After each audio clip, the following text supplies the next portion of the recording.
রাম রাম। হ্যাঁ কে হ্যাঁ কে কে কইতাছো?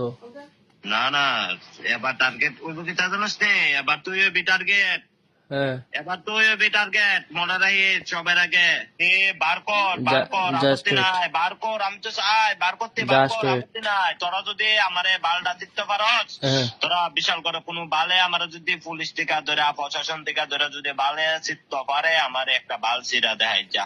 ঠিক আছে ঠিক আছে। ইদ্দুরা বললাম একটা বাল সিরা দেখাই। এই কথাটা যাতে লাস্ট অব্দি থাকে, ঠিক আছে? ওকে ওকে। এই বয়েসটা, এই টোনটা যেন একদম লাস্ট অব্দি থাকে, ঠিক আছে নি? লাস্ট অব্দি না, এপ্রিলের 10 তারিখের আগে যা টান্ড হইব এটা সামাল দিস। আমারে কই আইতাম তুই? তোর জায়গা, তোর লোকেশন আমি আমু। তোর যদি বুকের দম থাকে তুই কই। না না, তোর সাথে ফেস টু ফেস আমিও মু, তোরও লাগতো না। কে রে অকন দম নাই, অকন দম নাই। সময় সব হইব। সময় কিতা রে? সময় তোর দম থাকলে তুই অক্ষণ অক্ষণ 12টা বাজে অক্ষণ কই আইতাম কিতা আসু বিষয়। আরে নয়নে ফিসের থেকে বার করে না, নয়নের সামনে করবো। রণবীরা তো করছে, রণবীরা 3টা রাউন্ড চালাইছে, এবার আছে না 20 রাউন্ড চলবো। 20 রাউন্ড না, আরো 100 রাউন্ড চালা, কিন্তু সামনে তো চালাইস, কথাটা যেমন মনে থাকে সামনের থেকে চালাইস। ওকে ওকে। ত্রিপুরার বিশালগড়ের সদ্য গজিয়ে ওঠা মাফিয়া রণবীর দেবনাথ কেসে আপডেট রিপোর্ট জানুন বিশালগড়ের एसडीपीओ এর জবানিতে। मैं क्या एसडीपीओ विशालगढ़ से बात कर रही हूँ। जी मैडम। सर नमस्ते, मैं निवेदिता चक्रवर्ती, राष्ट्रीय समाचार न्यूज चैनल से। सर आपसे एक इन्फॉर्मेशन चाहिए थी। ये जो रणवीर का जो केस है, रणवीर देवनाथ का विशालगढ़ का, ये तो मतलब आप लोग उसको अरेस्ट क्यों नहीं कर पा रहे? पुलिस चाहती है तो सब कुछ कर सकते हैं, तो ये अभी खुलेआम हुमकी दे रहे हैं सबको। आप लोग क्यों प्रॉपर स्टेप नहीं ले रहे सर? नहीं मैम, हम लोग प्रॉपर स्टेप ले रहे हैं, एक्शन भी ले रहे हैं। अभी 2 दिन पहले पता चला था वो आउट ऑफ स्टेट चला गया है। ओह, मतलब एक्चुअली क्या लोकल कोई लोकेशन मिला था उसका। अच्छा। और उसके जो भी लोकल हाइड आउट्स हैं, जो भी उसके पार्टनर्स हैं, पहले भी रहे हैं, उन सबको हम लोग डिटेन कर रहे हैं, इंक्वायरी कर रहे हैं। और क्योंकि हमें आप पर ऊपर पूरा भरोसा है, आप लोग चाहते हैं तो इजीली पकड़ सकते हैं, हमको विश्वास है आपके ऊपर। जी मैडम, 1-2 दिन के अंदर अंदर आपको वो अरेस्ट मिलेगा, डेफिनेटली मिलेगा। आप लोगों के ऊपर कोई प्रेशर है क्या सर कि अरेस्ट नहीं कर सकते ऐसा कोई? नहीं मैम, ऐसा कोई प्रेशर नहीं है। पूरी पुलिस की टीम दिन रात लगी हुई है, रात को भी रेड कंटिन्यूसली चल रही है, दिन में भी लगे हुए हैं। अच्छा। हाँ, टेक्निकल तो फिर हम आशा कर सकते हैं कि 2-3 दिन में गुड न्यूज आएगा। 2-3 दिन के अंदर अंदर मैम वो अरेस्ट हो जाएगा। Okay, thank you very much sir, thank you. পুলিশের কাছে প্রাপ্ত খবর অনুযায়ী তার লেটেস্ট পজিশন রেকর্ড হয়েছে গুয়াহাটিতে, কিন্তু রাষ্ট্রীয় সমাচারের কাছে খবর কাল রাত অবধি রণবীর দেবনাথ ছিল মেঘালয়ে। এখন দেখা যাক পুলিশ কত তাড়াতাড়ি তাকে ট্রেস করতে পারে। ত্রিপুরার অধিবেশনে মাননীয় মুখ্যমন্ত্রী জবাবদিহি করছেন, না বেকারত্ব নিয়ে নয়, স্বাস্থ্য পরিষেবা নিয়ে নয়, বা রাজ্যের উন্নয়ন নিয়ে নয়, রাজ্যে সদ্য গজিয়ে ওঠা মাফিয়াদের আক্রমণের এগেইনস্টে ওনার জবাবদিহি। 50 লাখ টাকা দেওয়ার জন্য হুমকি দিচ্ছে, নতুবা তার স্বামীকে হত্যা করা হবে। একই সময়ে এক অজ্ঞাত দুষ্কৃতিকারী তার পকেট থেকে একটি পিস্তল বের করে তারা 1-2 রাউন্ড গুলি চালাই বলে জানা যায়। অবস্থার জন্য যদি দোষী ওকে ধরার পর দোষী সাব্যস্ত তো কোর্ট করবে, কিন্তু ধরার ক্ষেত্রে কোনো অবস্থায় আমি যা নির্দেশ দেওয়ার আমি কালকে দিয়েছি। হ্যাঁ চিফ মিনিস্টার স্যার, আপনি একদম ঠিক বলেছেন, বিচার তো কোর্টে হবে, ধরবে পুলিশ, কিন্তু আপনি ভাবুন একবার ত্রিপুরা রাজ্যের পরিস্থিতি কোন জায়গায় যাচ্ছে, যে ত্রিপুরার অধিবেশনে দাঁড়িয়ে আপনাকে জবাবদিহি করতে হচ্ছে না বেকারত্ব, স্বাস্থ্য পরিষেবা, রাজ্যের উন্নয়ন নিয়ে নয়, বরঞ্চ বিরোধীদের তোপের মুখে পড়তে হচ্ছে সদ্য গজিয়ে ওঠা মাফিয়াগিরির জন্য। বাম আমলে বিশালগড়ের বিধায়ক পরিমল সাহা গৌতম দত্তের নির্মম হত্যা আজ অব্দি রাজ্যবাসী ভুলতে পারেনি, যে কারণে বাম রাজত্বকে শেষ করে বিজেপি আনা হয়েছিল অনেক ভরসা এবং আশা নিয়ে। কিন্তু যে লঙ্কায় যায় সেই কি রাবণ হয়ে যায়? না হলে একই ঘটনা কি করে আবার ঘটছে? প্রকাশ্য দিবালোকে গুলি চালানো হয়, প্রকাশ্যে ফেসবুক থ্রোতে, সোশ্যাল মিডিয়া থ্রোতে হুমকি দেওয়া হয়, তোল্লা আদায় হয় লাখ লাখ টাকা। প্রশাসন কি আজকে এতটাই নিরুপায় যে শুধুমাত্র অধিবেশনে বসে জবাবদিহি করতে হচ্ছে? পুলিশ প্রশাসন চাইলে কি না করতে পারে? তাহলে কেন এদের এখনো শায়েস্তা করা হচ্ছে না? রাজ্যের মানুষের অনেক ভরসা ছিল আপনাদের নিয়ে, তাহলে কেন বাম আমলের পুনরাবৃত্তি ঘটছে? রণবীর দেবনাথ আমার কল করছে, ওইরা কইছে যে বিশালগড়ের ডিএম অফিসের পেছনে যে শ্মশানের মাঠ ওইখানে যাওয়ার লেগে। আমি বলছি আমি তো কাছ থেকে আইতেছি, এখন তো যাওয়াটা আমার দ্বারা পসিবল হতো না, আমি পরে কথা কম। তো দেন হ্যাঁ কইছে যে আর যাওয়ার লেগে যে কোনো উপায় হোক যাইতে হইব। তখন আমি যখন যাই যে যখন কইছে কি হয়েছে কী ব্যাপার আমার ডাকা হয়েছে, তখন হের সাথে আরও 6-7টা ছেলে আসলো, কইছে যে আমার 12 লক্ষ টাকা দেওয়ার লেগে, নাইলে আমি ওইখান থেকে বাড়িতে আইতে পারতাম না। তখন আমি সে কী কারণে 12 লক্ষ টাকা দিতাম এটা, তখন কইছে যে আমি সরকারি কন্ট্রাক্টারি কাজ করি, তার লেগে 12 লক্ষ টাকা হেরে দিতেই হইব, না দিলে আমার প্রাণে মায়েরা ফলাইব। বন্দুক মানে পকেট থেকে পিস্তল বার করে 2 রাউন্ড গুলি করছে, একটা উপরে একটা নিচে। তো কইছে যে হ্যাঁ আমার এখন মাইরা নিব, হেরে টাকা দিতাম। তখন আমি কইছি যে ঠিক আছে আমার কাছে এত টাকা নাই, আমি 1 লক্ষ টাকা হেরে দিয়ে দিব আমার প্রাণটা ভিক্ষা দেওয়ার লেগে। তখন আমি কইছি যে হ্যাঁ কইছে যে সঙ্গে সঙ্গে হইতো না, এরা 12 লক্ষ টাকাই দিতে লাগবো। তখন আমার কইছে যে আর 2 লক্ষ টাকা দেবো। আমি তখন কইছি 2 লক্ষ টাকা আমি ব্যস্ত, তুমি এর বেশি পারতো না। তখন রাত 8:30 বাজে আছে গা। তখন হ্যাঁ আমার 1 ঘন্টার সময় হয়েছে, 1 ঘন্টার মধ্যে 2 লক্ষ টাকা দেওয়ার লেগে। তখন রাত্রেবেলা আমি বিভিন্ন জায়গার থেকে আমার আত্মীয় পরিজন যারা আছে সবার থেকে 1.5 লক্ষ টাকা ব্যবস্থা করি, এবং রাত্র 9:30টার সময় হের সাঙ্গবাঙ্গ, বিশ্বজিৎ, দেবনাথ, প্রণজিৎ দাস, তারা 2 জন এবং পেছনে একটা কালো কালারের স্করপিও আসলো, ওইটার মধ্যে মেবি রণবীর ছিল।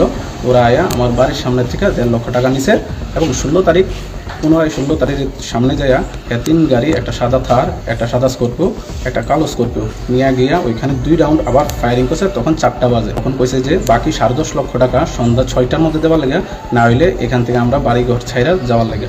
তখন আমরা কি করছি, প্রাণ ভয়ে এখান থেকে বাড়িঘর ছাইরা 4 দিন আমি অন্য জায়গায় আসলাম। তারপর যখন 20 তারিখ আবার পুনরায় বাড়িতে আসি, তখন হ্যাঁ আবার বাড়ির সামনে 2 রাউন্ড ফায়ারিং করে। গয়না নিয়ে বাবা যায়, গরু নিয়ে। তো ওকে 4 লক্ষ টাকা টিভিএস শোরুমের সামনে আমার বাবা দেয় পরিমল দাসকে।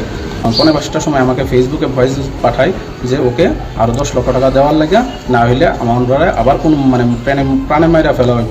থানার প্রশাসনের দ্বারস্থ হব এবং প্রশাসনের কাছে এটা জানাবো যে ওদের যাতে অতি সত্বর কোনো একটা বিচার করা হয়। তাহলে বুঝতে পেরেছেন, বাম আমলে যে সকল অত্যাচারের এগেইনস্টে মানুষ গিয়ে বাম দুর্গের পতন ঘটিয়ে বিজেপি শাসন আনলো, তারা আবার সেম প্রবলেম ফেস করছে। তাহলে তো পুনঃ মুশিকভাব ঘটে যাচ্ছে।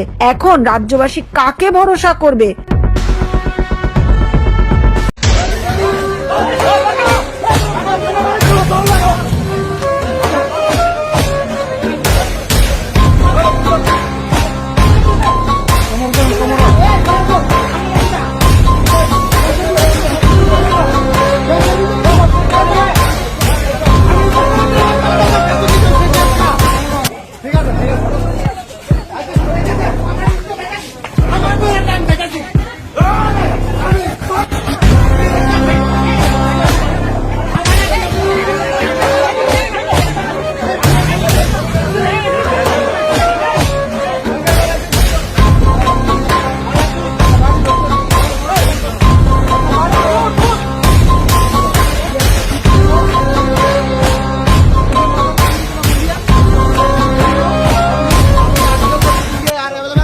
Video you know that why an emergency?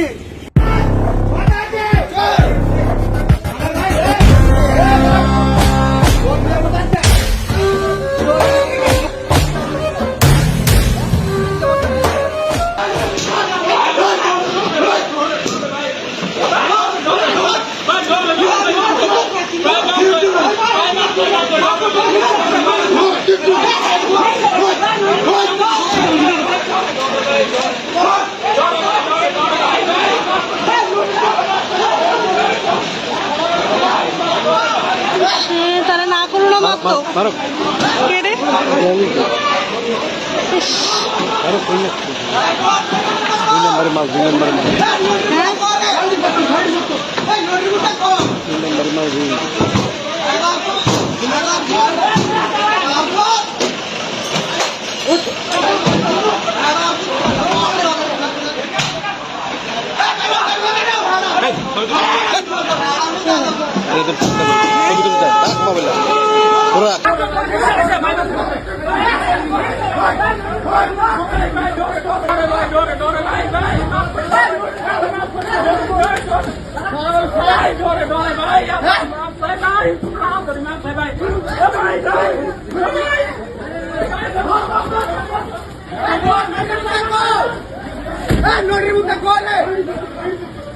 Max আসলো, এটা আগরতলার থেকে আইতে আসলো, এটার ভিতরে মাল আসলো, এটার ভিতরে তোমার স্কোপ আসলো, এই গাড়িটা যাইতে আসলো সোনামুরা, বোলারও আসলো, বোলারুর থেকে 4-5 জন আমরা লোক নাইমা হ্যাঁ আটকাইছে আর গাড়ি গুড়ি ভাঙছে ভাঙ্গা হ্যাঁ গলার ভিতরে গাই দিছে গাই দেওয়ানোর পরে তারা গেছে আমি পরে গাড়িটা চাইতে আসলাম আমারে কোন রাখছে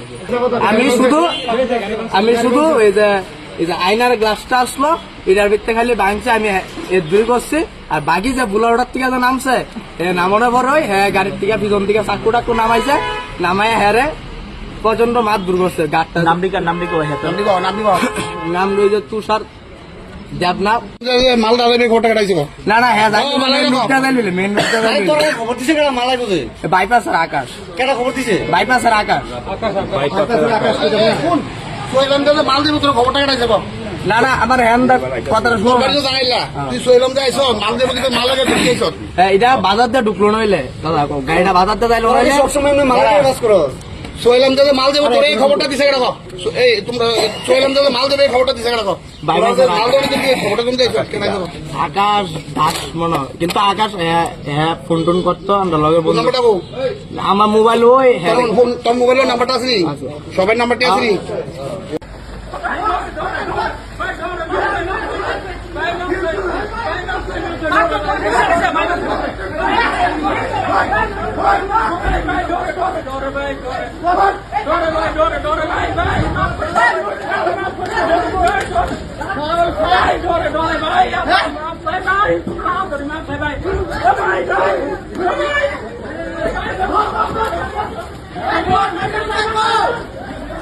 বিশালগড় গুলিকাণ্ডে মূল অভিযুক্ত রণবীর যে নাটক শুরু করেছে সে নাটক এবার খোলাসা করে দিলেন জেলা পুলিশ সুপার। তিনি জানিয়েছেন মানসিকভাবে অসুস্থ নয় রণবীর, মেডিকেল পরীক্ষায় তা প্রমাণিত, এমনটাই কিন্তু জানিয়েছেন জেলা পুলিশ সুপার।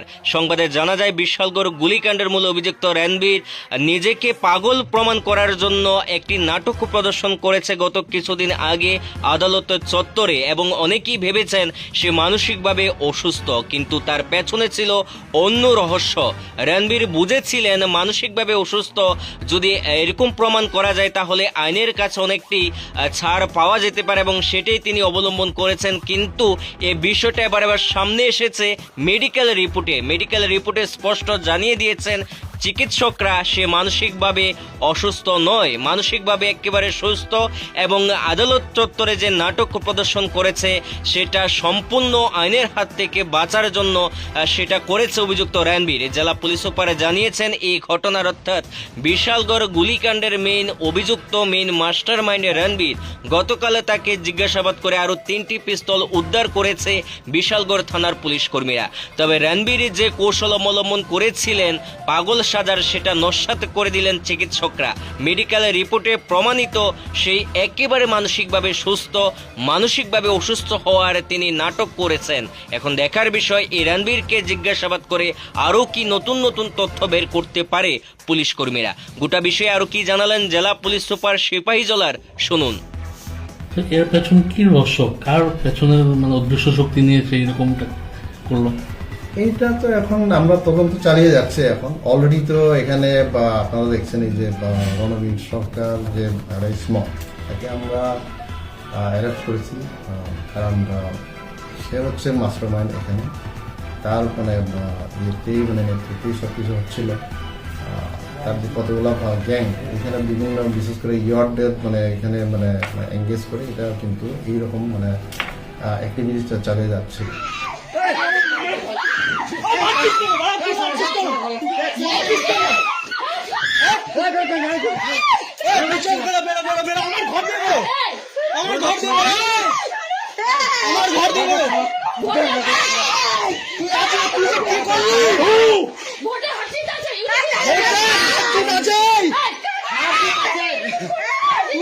মারতে আসলে ঘর ঠিক আছে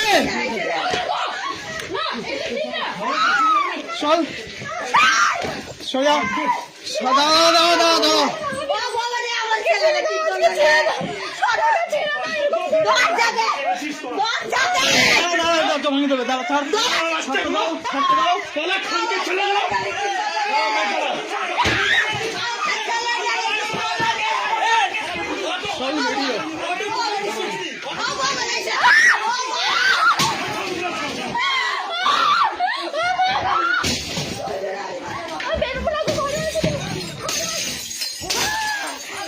বেরাবি না, ঘর থেকে বেরাবি না, লোক আছে রে বাবা, ঘর থেকে বেরাবি না।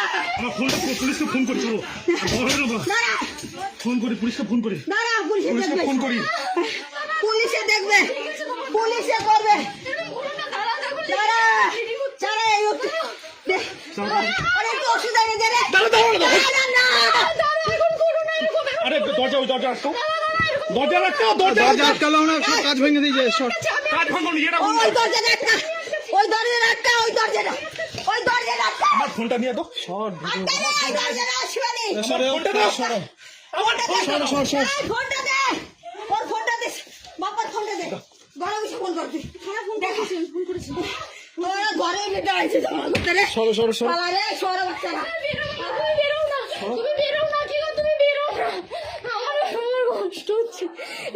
ওদিকে যাও, ওইদিকে যাও, ওইদিকে যাও, ওইদিকে যাও, ওই ঘরে যাচ্ছি, আরে ছাড়ো না, ওরা আসুক, ওরা নিয়ে যাবে, ওরা নিয়ে যাবে, ওরা ফোন করে না, ও ঘরে বেটা সময় আছে, ও বাবা রে, বাবা রে, কোথায় লাগছে? ওরে বাচ্চা দিতে, হ্যাঁ দেখো দেখো, ইয়েটা দেখো, কাচের মধ্যে রয়েছে, কোন এদিকে আসো, জানি না, ওরা মাথায় লাগছে ইটটা জানো, যদি আমি না ধরতাম। আরে বাবা রে, ওই ফোন কর, ফোন করেছি, ঘর থেকে আর বেরোবে